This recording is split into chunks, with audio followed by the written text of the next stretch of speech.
Salam, selamat pagi Bapak Ibu Saudara yang dikasihi Tuhan. Mari kita berdoa untuk merenungkan firman Tuhan di pagi hari ini.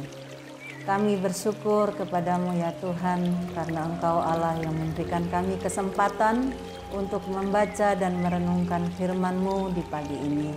Berbicaralah bagi kami siap mendengarkannya. Di dalam nama Tuhan Yesus kami berdoa. Amin. Tema renungan kita dalam minggu ini adalah perumpamaan Yesus Kristus. Dan untuk hari ini kita akan merenungkan firman Tuhan dengan judul Lalang di Antara Gandum, terambil dari Matius pasal 13 ayat 24 sampai ayatnya yang ke-30, dilanjutkan ayat 36 sampai ayatnya yang ke-43. Di sini saya akan membacakan Matius 13 ayat 24 sampai ayat yang ke-30. Perumpamaan tentang lalang di antara gandum. Yesus membentangkan suatu perumpamaan lain lagi kepada mereka, katanya, hal kerajaan sorga itu seumpama orang yang menaburkan benih yang baik di ladangnya. Tetapi pada waktu semua orang tidur, datanglah musuhnya menaburkan benih lalang di antara gandum itu, lalu pergi. Ketika gandum itu tumbuh dan mulai berbulir, nampak jugalah lalang itu.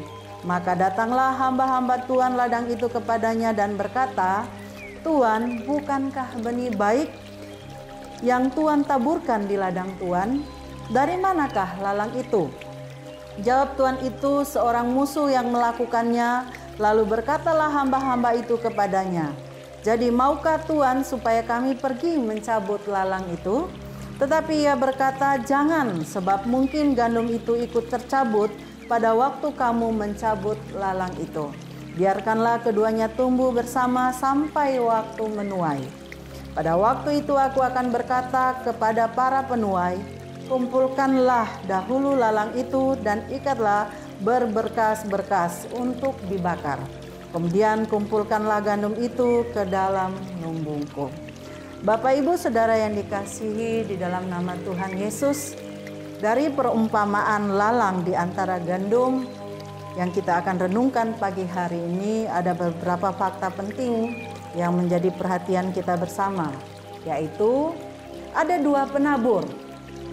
Yang pertama, penabur yang menaburkan benih yang baik, yaitu gandum. Dan penabur yang kedua adalah penabur yang menaburkan benih lalang, yaitu benih yang jahat.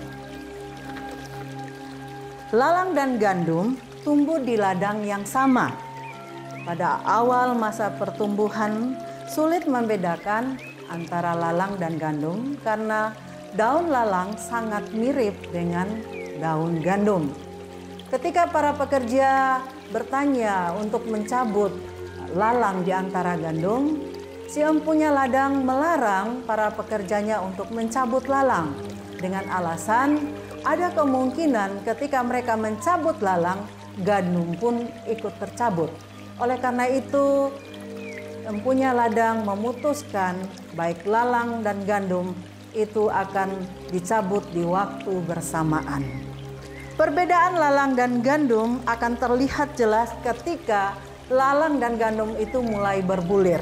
Dan pada masa penuaian, sangat akan terlihat jelas perbedaan antara bulir gandum dan bulir lalang. Akhir hidup dari lalang akan dikumpulkan dan dibakar, sedangkan akhir hidup dari gandum akan dikumpulkan dan dimasukkan ke dalam lumbung. Bapak Ibu Saudara yang dikasihi di dalam nama Tuhan Yesus, perumpamaan ini memiliki arti yang sangat jelas karena Yesus Kristus telah menjelaskannya di dalam ayatnya yang ke-36 sampai ayatnya yang ke-43.